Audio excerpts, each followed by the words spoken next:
makes his intentions known. All the devils in the world cannot stop it.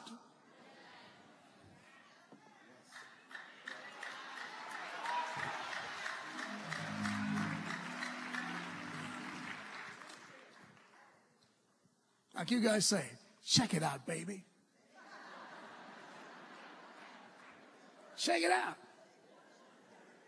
This is what I plan to do. This is what I can do. Stop it if you can. Which side are you on? So why are you going so quiet?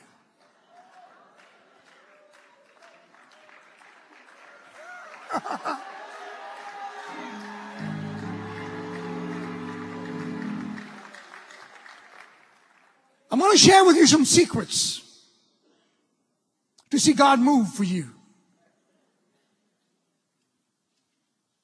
I want to first take you to a story. I love the prophets. The prophets,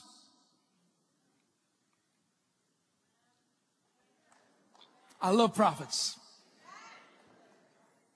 They're amazing. Here is a story of a man, he's a king. Hezekiah, a good king. And the prophet comes, Isaiah comes to him and says, King, I've got a word for you from God. And you're going to die, so get your things in order. You're going to die.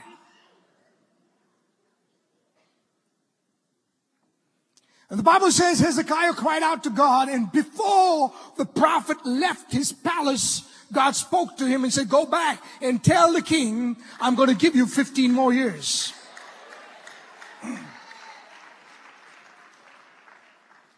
I want to share with you a principle that the prophet gave the king that caused him to receive the prophetic utterance over his life. You sit in the midst of prophets. They prophesy over you. And those words sometimes don't come to pass not because the prophecy is not good, but you have not understood the principles.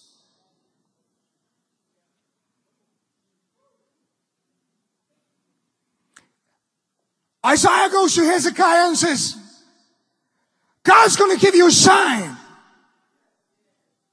And he says, choose. How do you like it? Do you want the sun to go forward? You want to go backward?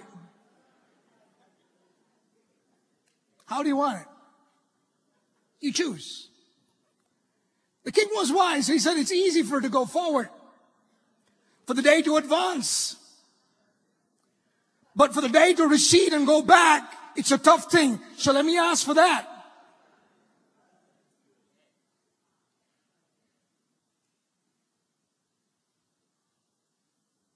So the Bible says something very clearly. Read it when you go home.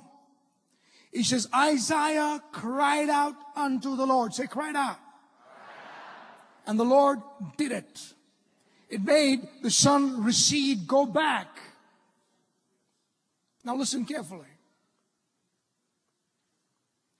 For the sun to recede and go back, to go back in time, there can be a couple of explanations. One, this is your globe. This is the earth. God is spinning at a speed of 1,670 kilometers every hour around the equator. That is the rotation speed of the earth. Faster than a plane. So basically, God either just stops it and turns it back.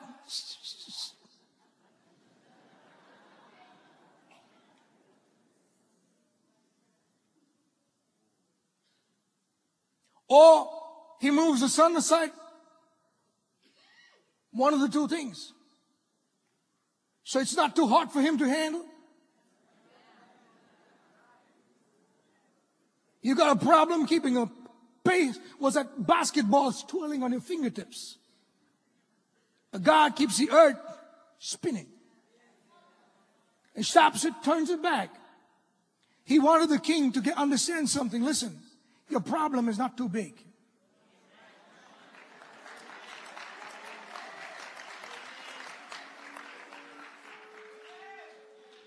You're a little speck when you talk about the universe. On a speck.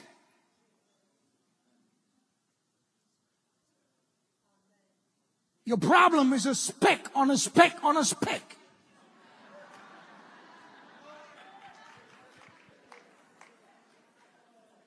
So when you figure out that this God that you call on to can twist the earth, turn it around, make it quake, make it shake. Listen, just think about it. With you, with all your wisdom, understanding. You just take a look and they show you these pictures of the earth and space and tell me how the water doesn't drip off the earth.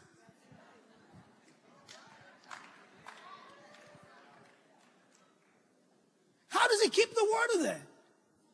How you turn this down, it's going to leak.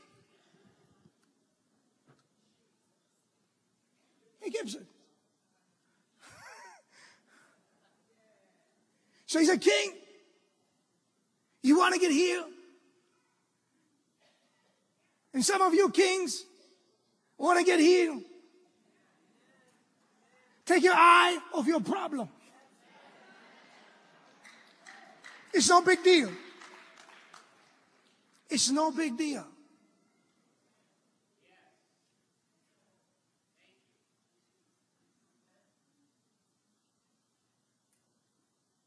Say, cry out to God.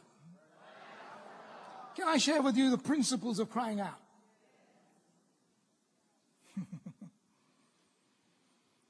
Oh, Lord, you're so good.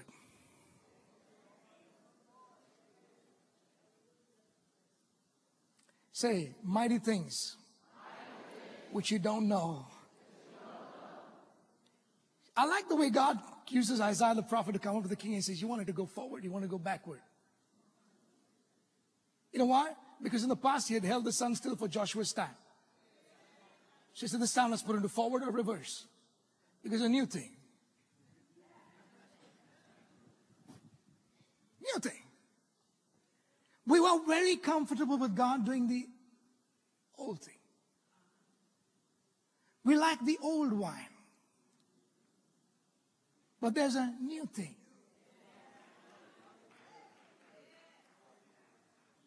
He can do it any way he wants.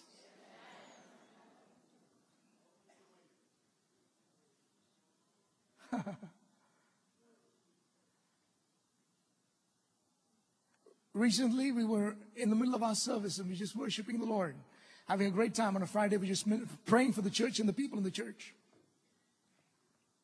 And suddenly God said to me to tell the people, he says, to tell them, because I'm in their midst as a sign, I'm going to do some spectacular things that have never been done.